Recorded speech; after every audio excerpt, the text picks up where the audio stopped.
যাই হোক, সর্বক্ষেত্রে আপনারা কি থানায় অভিযোগ করছেন? কেন করেন নাই? আপনার জিনিস সারাইলেও যদি আমার কথা শোনেন, যদি হুজুররা যদি এগুলো বাড়ি করে দিত তাহলে তো থানা তো প্রয়োজনই ছিল না।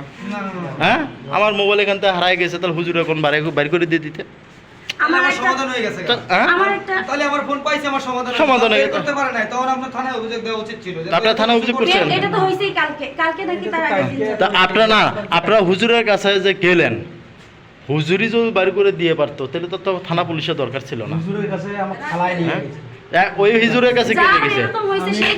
একজনের যে আপনি যে চোর বানাইলেন, এক কথা বুঝেন,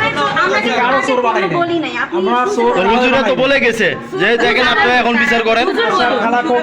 এক কথা বুঝেন, এক মিনিট, যখন হুজুর বলছে আপনাদের হুজুর, হ্যাঁ মানে কবিরাজ, হ্যাঁ কবিরাজ যখন বলছে না কবিরাজ তো বলছে সেম জিনিসই দিল, আমরা মানি নাই, কারণ আগে হুজুরও সেম জিনিস দিতে চাল পড়া, দ্বিতীয় হুজুরও চাল পড়া দিতে। এই যে শোনেন, কবিরাজ যে বললো যে আপনারা এখন বিচার করেন, সেই ক্ষেত্রে মেয়েটা তাহলে চোর না, করতে পারবো না।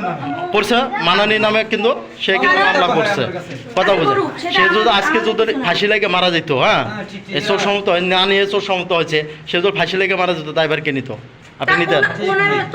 আপনি নিতেন? আমরা সব সময় খালা যে আছে, আপনি এক হুজুরের কথা বলে কারো সাথে জানি সবাই তো মনে না না, সবাই তো ভাবছে এই মহিলা মানুষ তো এটা বোঝে নাকি, মহিলা মানুষ তো বোঝে না যে ওই তাহলে চুরি করছে, সবাই নিয়ে করছি, ওনার কাছে জিজ্ঞেস করেন, ও চুরি করছে।